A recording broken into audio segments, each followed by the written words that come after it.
नमस्कार दोस्तों, मैं पंकज करण बोल रहा हूँ। इस वीडियो में बात करते हैं क्यों 80% ऑटो इम्यून डिजीज़ महिलाओं में होती है। इसका असली वैज्ञानिक कारण क्या है। दुनिया में 80% ऑटो इम्यून बीमारियाँ सिर्फ महिलाओं में क्यों होती है। इस वीडियो में मैं आसान भाषा में समझाऊंगा हार्मोन, जेनेटिक्स, प्रेगनेंसी, तनाव और गट हेल्थ कैसे महिलाओं को ज़्यादा प्रभावित करते हैं। तो चलिए आइए शुरू करते हैं। ऑटो इम्यून डिजीज़ क्या होती है। ऑटो इम्यून बीमारी तब होती है जब शरीर की इम्यून सिस्टम गलती से अपने ही अंगों पर हमला करने लगती है। उदाहरण, थायराइड होता है, हाशिमोटो थायराइडाइटिस और ग्रेव्स डिजीज़। जॉइंट्स प्रॉब्लम होता है, रूमेटॉइड आर्थराइटिस।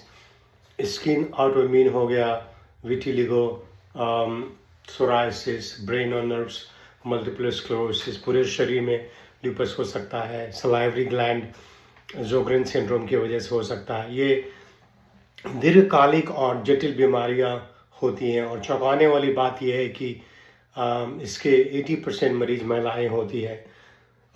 महिला हार्मोन क्यों रिस्क बढ़ाती है।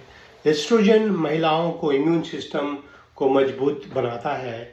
यह इन्फेक्शन से लड़ने में मदद करता है, पर यही एस्ट्रोजन कभी कभी इम्यून सिस्टम को इतना सक्रिय कर देता है कि अपने ही शरीर पर हमला कर देता है। इसका असर जीवन के कई चरणों में दिखता है।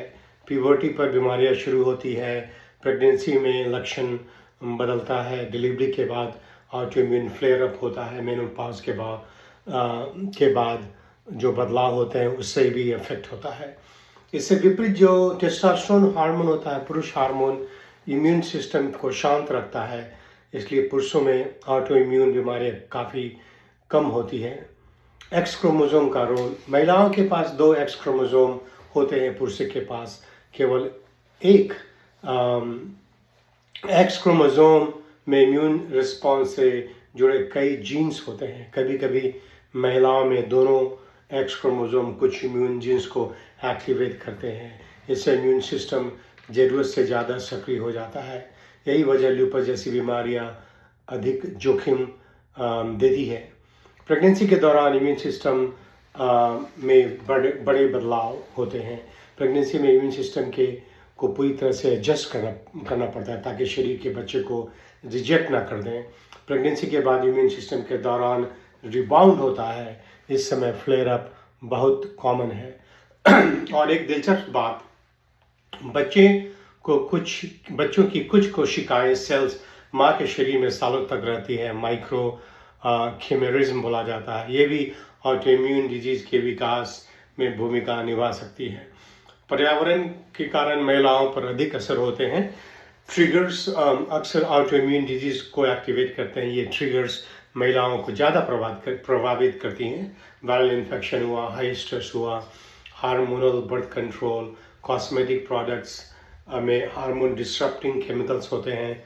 स्मोकिंग की वजह से नींद की कमी, अल्ट्रा वायलेट एक्सपोजर, थायराइड को स्टिमुलेट करने वाली, आयोडाइन को चेंज करने वाली काफ़ी केमिकल्स भी का इस्तेमाल वो करते हैं। हार्मोन्स और एनवायरनमेंट के बीच ये इंटरेक्शन रिस्क को कई गुना बढ़ा देता है। गट माइक्रोबायोम का फर्क पड़ता है। हमारे इम्यून सिस्टम का 70% हिस्सा हमारे गट में होता है। महिलाओं में गट माइक्रोबायोम मेंस्ट्रुअल साइकिल और हार्मोन के साथ बदलता है। इससे IBS ज़्यादा होता है, फूड सेंसिटिविटी ज़्यादा बढ़ता है, लीकी गट की संभावना बढ़ती है, थायराइड डिजीज़ का ज़्यादा जोखिम होता है। गट चेंजेस ऑटो इम्यून बीमारी को ट्रिगर कर सकती है और वर्सन कर सकती है। एपिजेनेटिक्स, जीवन के बदलाव कैसे जीन्स को प्रभावित करते हैं। लाइफस्टाइल, लाइफ स्टेजेस, प्यूबर्टी हुआ, पीरियड हुआ, प्रेगनेंसी हुआ, डिलीवरी हुआ, ब्रेस्ट फीडिंग हुआ, मेनोपॉज हुआ, इससे महिलाओं में जीन्स एक्सप्रेशन बार बार बदलता है। इससे स्ट्रेस, टॉक्सिन, इन्फेक्शन और ट्रॉमा भी उसी इम्यून पाथवे को एक्टिवेट कर सकते हैं जो ऑटो इम्यून डिजीज़ को पैदा करता है। समरी में अगर देखें तो कारण स्पष्ट है। महिलाओं की ऑटो इम्यून सिस्टम शक्तिशाली होती है पर संवेदनशील भी होती है। महिलाओं में होता है auto strong immunity, estrogen driven activation होता है। 2 एक्स क्रोमोसोम होते हैं। प्रेगनेंसी रिलेटेड इम्यून शिफ्ट टिंग भी होती है, इन्वायरमेंटल ट्रिगर्स का अधिक असर होता है, अलग गट माइक्रोबायोम होता है, रैपिड इपिजेनेटिक चेंजेस होता है। इन्हीं कारणों से 80% ऑटोइम्यून डिजीज़ महिलाओं में होती है। आपको अगर ये वीडियो पसंद आया, शेयर करें, लाइक करें और डॉक्टर पी के लाइव चैनल को सब्सक्राइब करें। Thank you very much for watching.